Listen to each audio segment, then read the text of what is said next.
Olá, tudo bem? O meu nome é Wesley Amaral, sou professor do Departamento de Ciências Exatas e Naturais da Universidade Estadual do Sudoeste da Bahia, aqui no campus de Itapetinga.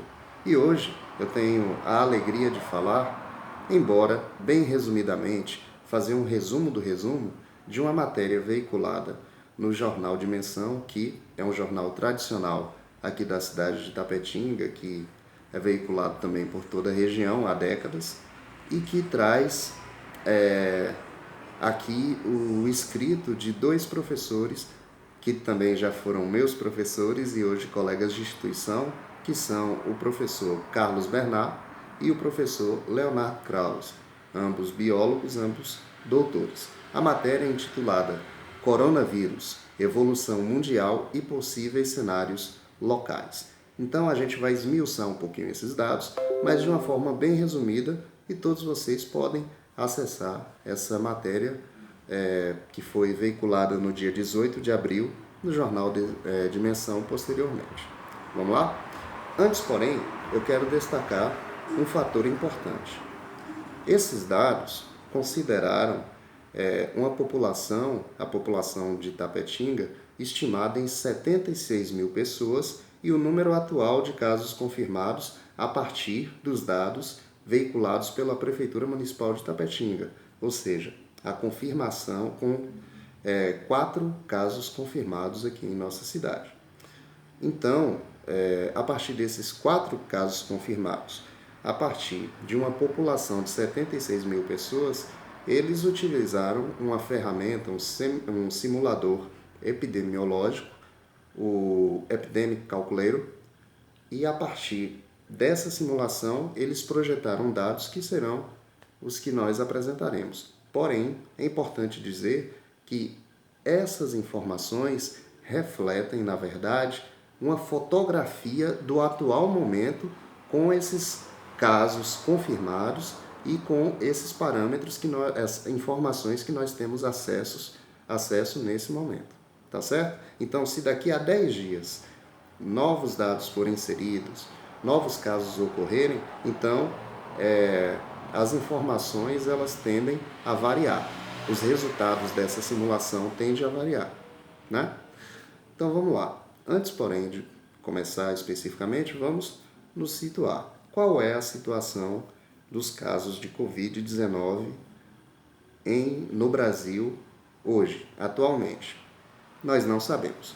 O que temos, na verdade, é uma estimativa a partir da subnotificação que já é dada, que todos nós sabemos que é real. Bom, a partir dessa subnotificação, nós temos a confirmação de 43.079 casos e 2.741 mortes. Isso considerando a data de hoje, 21 de abril de 2020. E de ontem para hoje, do dia 20 para o dia 21 de abril, houve um crescimento de 166 óbitos.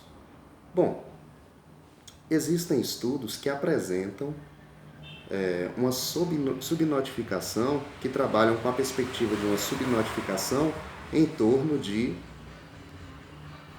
11 a 12 vezes. Nós vamos contar com um estudo feito pela UMG que trata dessa subnotificação em 7 vezes. Então vamos partir de uma perspectiva conservadora. Numa perspectiva conservadora, onde nós temos uma subnotificação de 7 para 1, nós teríamos não 43 mil casos, mas aproximadamente 300 mil casos. E invariavelmente esse número de mortes, 2.741 mortes, multiplicado teoricamente por 7. Dito isso, vamos abordar qual o objetivo de se utilizar um simulador. Por que utilizar essa ferramenta estatística? Basicamente, 2 objetivos. O primeiro é para conseguir saber projetar um número de infectados e, consequentemente, a demanda hospitalar. Consequentemente, o pico das internações. E isso é muito importante à medida em que esse conhecimento favorece a preparação para as políticas públicas. Como é que isso se traduz? Favorece a preparação da unidade hospitalar ou das unidades hospitalares onde os casos serão recebidos e acomodados, os pacientes acomodados, a preparação da quantidade de leitos, né? A preparação dos materiais, dos insumos que serão utilizados e também do número de profissionais necessários para atender a demanda. O outro objetivo é saber quanto tempo aproximadamente deve-se começar ou permanecer em quarentena. Então, basicamente, a gente vai aqui trabalhar com 3 cenários, que são os 3 cenários apresentados neste estudo realizado pelos professores Leonard Krauss e Carlos Bernard. Bom, o primeiro cenário é um cenário onde você não tem nenhuma medida de contenção ou de mitigação da circulação de pessoas. Ou seja, é um cenário onde basicamente não se fez nada. No segundo cenário, nós temos um isolamento forte, porém limitado a 60% da população. E no terceiro caso, que é um caso extremamente hipotético, dada a realidade nossa de brasileiros, de baianos, e das nossas características culturais, da nossa característica de relação de governo, dada a nossa democracia, é um isolamento severo na casa de 90%.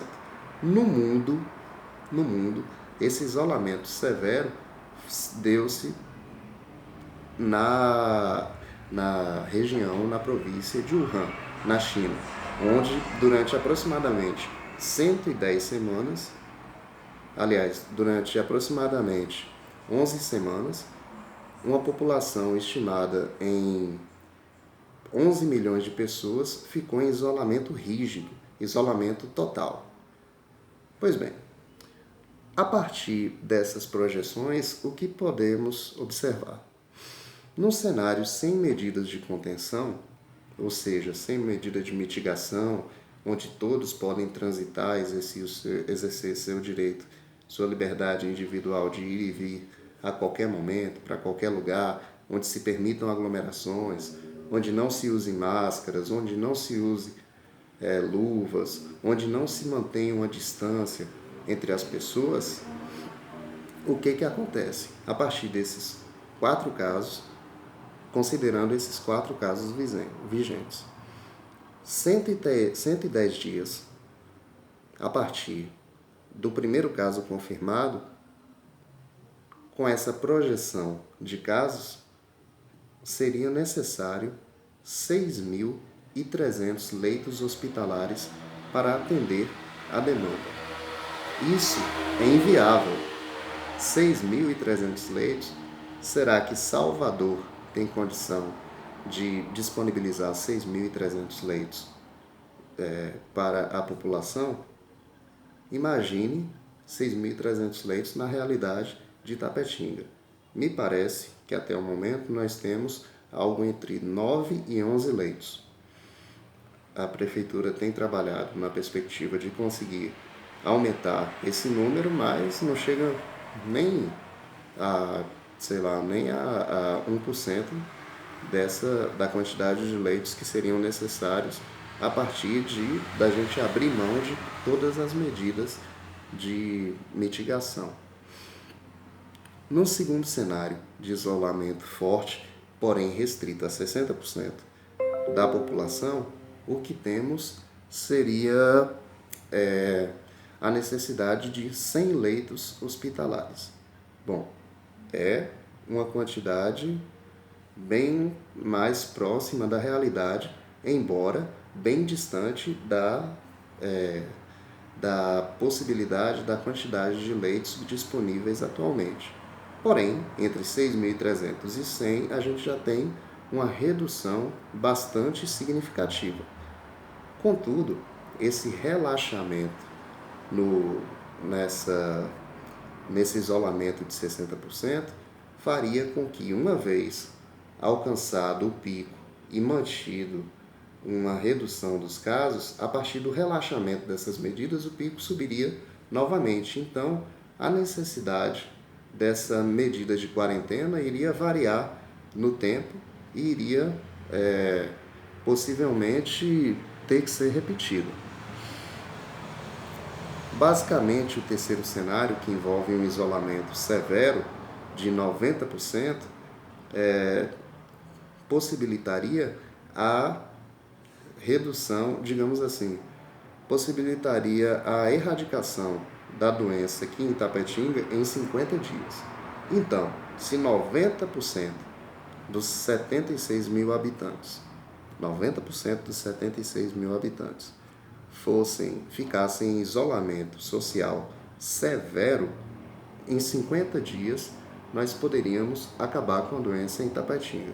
Porém, isso é inviável, porque nós temos comércio, porque nós temos as próprias necessidades pessoais, a nossa característica cultural, que inviabiliza isso. Além do mais, nós não temos condições de manter uma fiscalização dessa forma.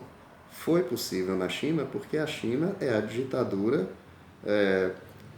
tem um sistema de ditadura comunista lá que basicamente restringe as liberdades individuais e que tem um controle, fora também a característica cultural da China, da população. Então, isso não seria nunca reproduzível aqui em nosso município. Contudo, caso fosse, em 50 dias a gente conseguiria eliminar a Covid-19 aqui na cidade. Porém, ainda que a gente conseguisse eliminar, seria necessário manter um fechamento ou um controle de entrada, um fechamento das fronteiras do município, um controle de entrada de outras pessoas para que nenhuma pessoa infectada, nenhuma pessoa contaminada entrasse no município, porque aí a gente teria que voltar a todas as medidas novamente, certo? O vídeo ficou um pouco longo, mas basicamente é o resumo do resumo. E aqui já dá para ter uma ideia da necessidade de controle. Bom, nós sabemos que há demandas relacionadas à economia local, contudo, essa tentativa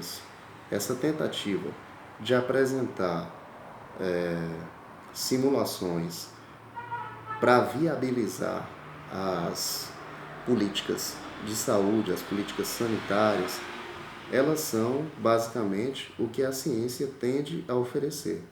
Por quê?